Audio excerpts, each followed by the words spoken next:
Good morning, homies. Welcome back. It is a Monday, Labor Day weekend here in the States.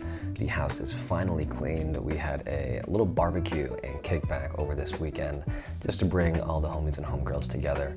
And one thing that I really want to talk about today with y'all is how to make real connections at large social settings, how to interact with people at parties. It sounds so simple and so silly to make a video about, but I'm realizing more and more it's the small, simple things that people need the most help with. So in this video, I'm going to give you some tips and tricks on how to really socialize at parties in a way that is confident and fulfilling and natural for you, and ultimately leading you to a real bond, a real connection, and ideally, a new friend. So let's dive into it. When you're at a social setting, there are a lot of moving parts. There is noise, there is music, there is food, drinks, alcohol. There's a lot of different things that come into play. There's also a lot of expectations. We talk about this a lot. There's a lot of expectations at parties. How am I expected to react? How am I allowed to be? What am I allowed to say or not say? How do I join that conversation or start a new conversation?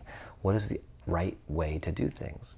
And ultimately, there's no right way, but there are wrong ways, if that makes sense. Let me give you an example. If you are at a party and you see people drinking, and you already knew coming into this that you don't really want to participate in any consumption of alcohol, but you still do so anyways, that is a wrong way to do it. You are trying to fit in, you are trying to be cool, quote unquote, or just feel included. And that forcible action of doing something against what you naturally wish to do is already something that's going to put you at a disadvantage in a conversation. The reason being, you are already going against what naturally you want to do. You are already shifting your perspective from this is how I am to this is how I think I'm supposed to be.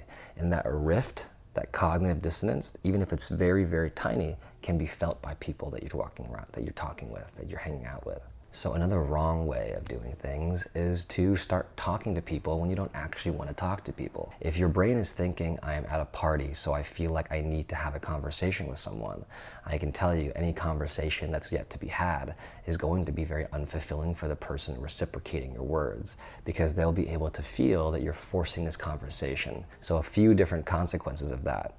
One, the quality of your words, the quality of your intention is already lost in translation. It's already lost through a lack of intention. Another consequence of that is you might be burning a bridge, you might be burning a bond, because you are sacrificing a quality conversation with someone for the sake of increasing the quantity of conversations you have that night. And so even if you were to talk to 10 different people, if 0 of those 10 conversations are of quality for the other person or people involved, then you're kind of burning opportunities that you were to have if you were to have waited or reframed the way you wanted to approach this social setting. So how do we do that in that instance? Well, if you feel the need to talk to people, but you don't actually want to talk to people, go create a vibe yourself. Go create and find a space in the setting, whether it's off to the side, on the couch, taking a walk around whatever the neighborhood is or wherever the event is being held, and doing something for yourself, going to kind of refresh your energy. Put it this way, you might have had a long day at work. You might have worked a whole shift and are coming straight from going home to change and get ready and then rushing out the door to this party, and your energy is already chaotic or sporadic or just low in general. In that sense, you're bringing energy to a high energy event that doesn't yet match the collective. And so you have to understand, okay, am I frazzled? Am I kind of heavy right now in the way I'm feeling? Am I going to carry this to the party and then just kind of pervasively infect the vibe with that? And I say the word infect purposely because that's what happens. When you bring low frequency energy to a high frequency event, you are inevitably going to shift people's feeling. They're going to be going in this flow of the night, and that energy is very sharp. It's very sharp and it's very intrusive. So you have to be mindful of your own energy and be like, okay, I'm going to sit on the couch for a little bit and just relax and observe and get my bearings and allow my brain from today to decompress, right? To decompress and enjoy just the fact of being around this collective energy. And the beautiful part about this, and this is key, listen up, the beautiful part about finding your space and creating a vibe for yourself is that you initiate a welcoming frequency to other people who might be at that party who are also feeling that same heaviness or frazzleness. They see you doing your own thing, creating your own vibe, relaxing and observing.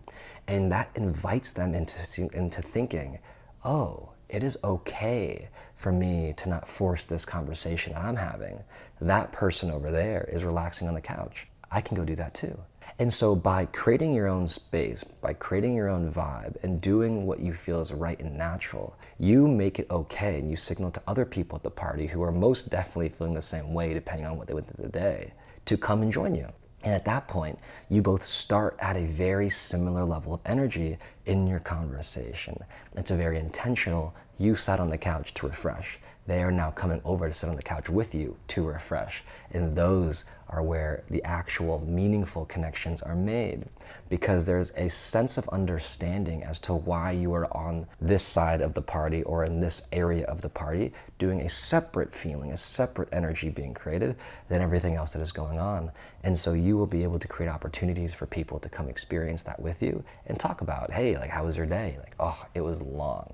Like, it was a long day, I'm feeling a little tired, how about you? And this back and forth versus like trying to force yourself into something and coming in with an idea or a topic that you think people want to talk about. It's like, if you don't want to talk about it and you're only talking about it because you think other people want to talk about it, then again, you're at a loss from the get-go. But when you reframe it and you follow yourself and you create your own little bit of energy, you then invite other people to join you in that space and you create a whole different collective. And eventually, that collective that you build together with these other people would eventually match the collective of everyone else.